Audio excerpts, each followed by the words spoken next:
lógica, analítica, fundamentada, sensata, tiene que abrirse camino y convocar a otras voces.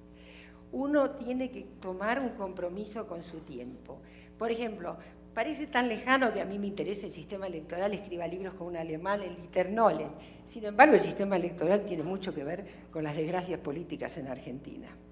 Tratar de explicar esto, de escribir, por ejemplo, un artículo en el diario que la gente logre entender, de hacer difusión. Para mí fue muy importante los informes de desarrollo humano que dirigí el 2002 y el 2005, porque recorrí la Argentina son muchos países, un país federal mal unido. Entonces, si uno va a Jujuy, donde está el pueblito de Perico y hay la emergencia sexual y doméstica hoy por la violencia, no tiene nada que ver con la ciudad de Buenos Aires tan bonita para muchos de ustedes, y además la periferia de la ciudad de Buenos Aires es un campo de refugiados sociales hoy.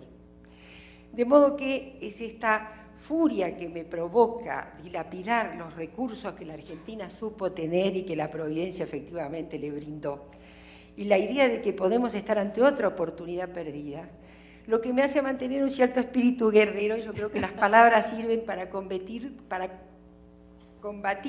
verdaderamente, desterrando la violencia que fue siempre un ingrediente feroz de la política argentina que vuelve todo el tiempo.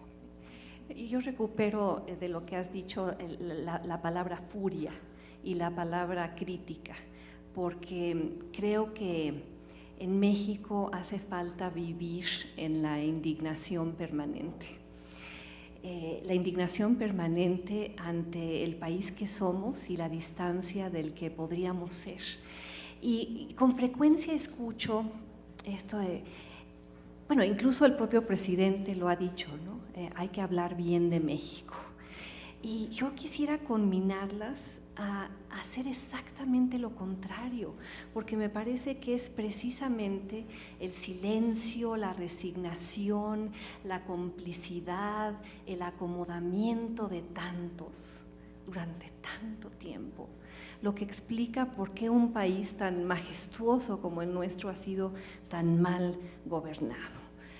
Yo creo que hay que hablar bien, y yo podría pasar horas haciéndolo, de la amistad de Consuelo Sáizar, del arte de Betsabe Romero, de la tenacidad y la solidaridad de tantas mujeres que están aquí sentadas.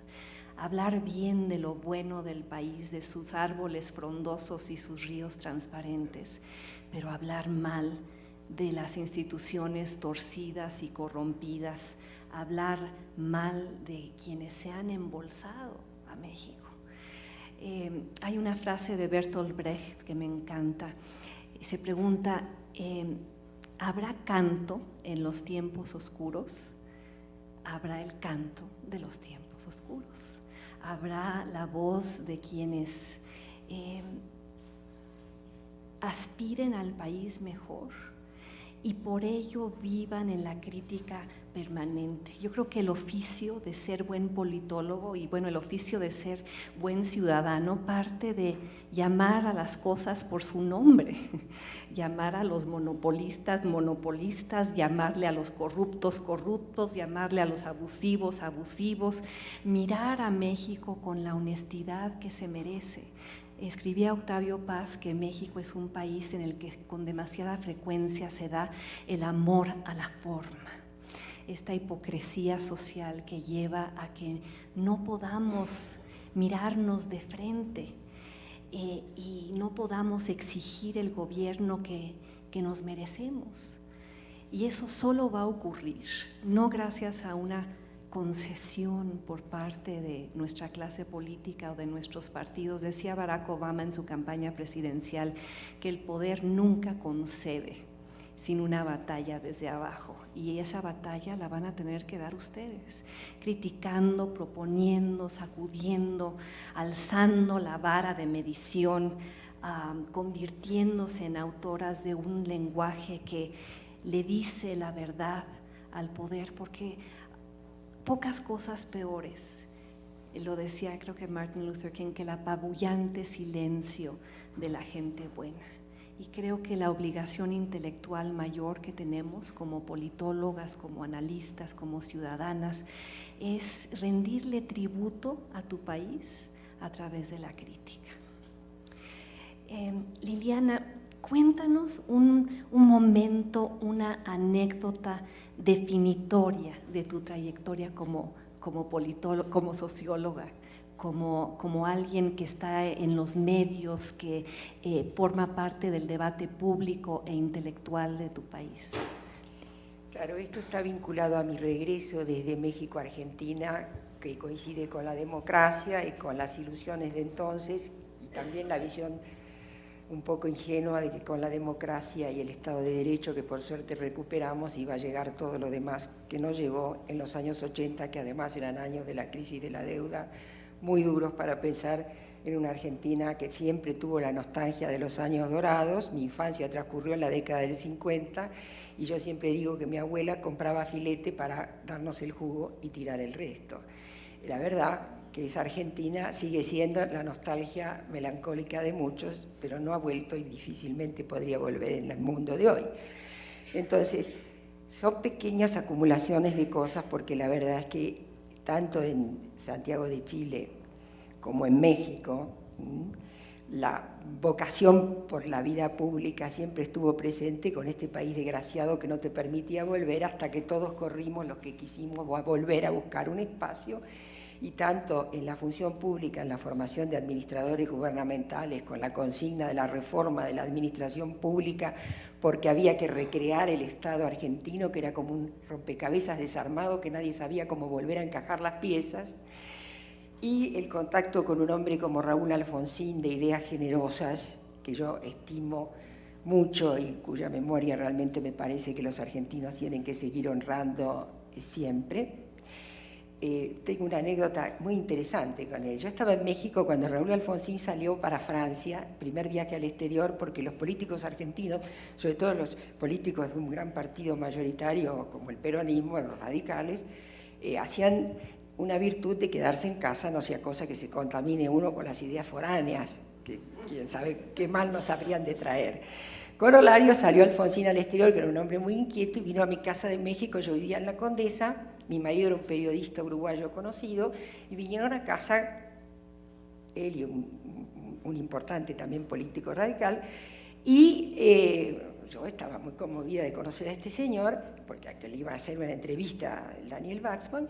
Entonces yo les digo, ¿les puedo ofrecer un café? Y Alfonsín me dice, estoy encantado de conocer a la patrona, le voy a pedir un mate. Y yo, que en realidad nunca se ve mate, que hay que tener paciencia, traer una pava de agua caliente, y qué sé yo, ni sé hacerlo.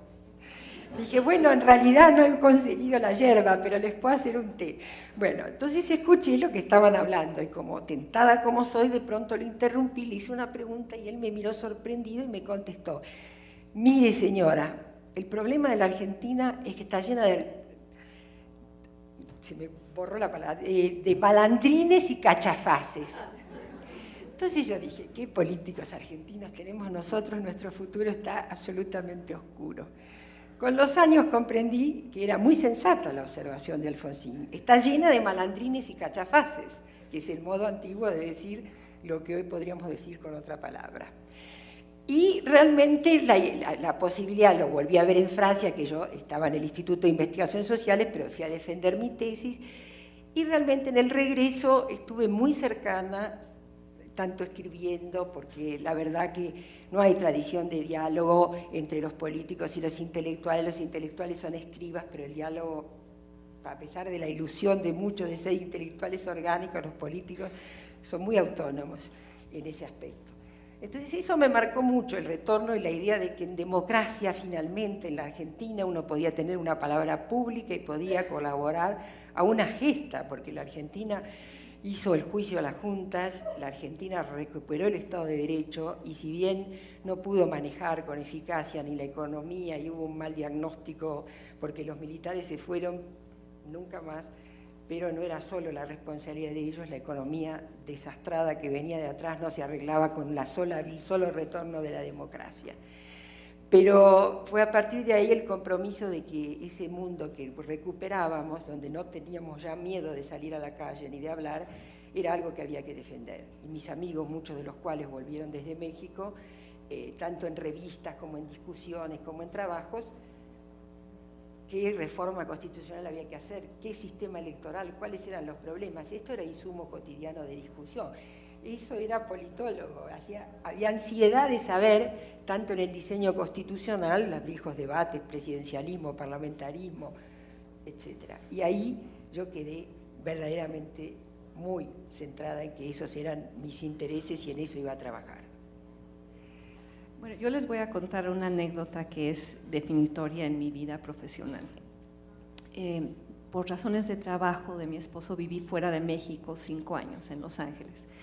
Regresé y, digamos, armamos el mismo sistema de telecomunicaciones en casa que habíamos tenido en Los Ángeles, 2 teléfonos celulares, 3 líneas fijas, 2 líneas de fax, etc. Y para mi sorpresa empezamos a pagar unas cuentas estratosféricas de miles de pesos. Entonces, pues me puse a investigar por qué y escribí mi primer artículo sobre Carlos Slim, debe haber sido en el 2005, y se llamaba El verdadero innombrable. Yo argumentaba que el verdadero innombrable no era Carlos Salinas, era Carlos Slim. Bueno, siempre digo que desde ese primer artículo lo único que ha cambiado ha sido su lugar en la lista Forbes, o sea, ha ido ascendiendo. No ha cambiado la situación regulatoria, no ha cambiado la situación para los consumidores, no han cambiado las tarifas de interconexión y como saben, este es un gran tema en el país. Pero yo seguí escribiendo y además era hace 5 o 6 años inusitado que se hiciera una crítica tan frontal. Entonces yo creo que el señor Slim dijo, bueno, ¿quién es esta pinche vieja? Y me invitó a tomar un café a una de sus casas. Y recuerdo que nos sentamos, él y yo en una mesa, y lo primero que me dijo es, a ver, ¿por qué estás tan obsesionada con la competencia? Y yo casi me rasqué la cabeza, o sea, creo que es obvio, o sea, la competencia ¿qué genera? En cualquier ámbito, pues mejores productos a mejores precios para los consumidores. Me decía, ¿por qué estás obsesionada con la competencia si yo te puedo ofrecer un café por 30 pesos en Sanborn servido por una linda señorita con un traje regional? Y la conversación empezó a volverse un poco ríspida y de hecho él tenía unas gráficas porque una de mis quejas, ahora recientemente retomada por las compañías cableras del país, es que las tarifas de Teléfonos de México y de Telcel son entre las más altas de los países de la OCDE y creo que ustedes saben a lo que me refiero. Yo digo con frecuencia que los mexicanos somos naranjas. Yo, al igual que ustedes, soy una naranja. A mí todos los días alguien me exprime. Ya sea un banco por la comisión por la tarjeta de crédito, ya sea la Comisión Federal de Electricidad, ya sea Telcel, ya sea una Afore, un notario, en fin. Y mi lucha es porque ustedes dejen de ser naranjas, ¿o acaso es que les gusta serlo? Y de que dejen además de admirar a sus exprimidores. Pero en fin, regresando a la anécdota, me avienta unos papeles que tienen gráficas de tarifas y me dice, entiendes de números, ¿no? Entiendes de tarifas, pero en un tono ya bastante agresivo. Y recuerdo que me indigné profundamente y que le respondí, no soy tu esposa, no soy tu secretaria, no soy tu empleada. Y recuerdo haber dicho con un gran sentimiento, o sea, un sentimiento de empoderamiento, esa palabra que no existe en español, pero debería. Recuerdo que le dije, soy una ciudadana mexicana con derechos.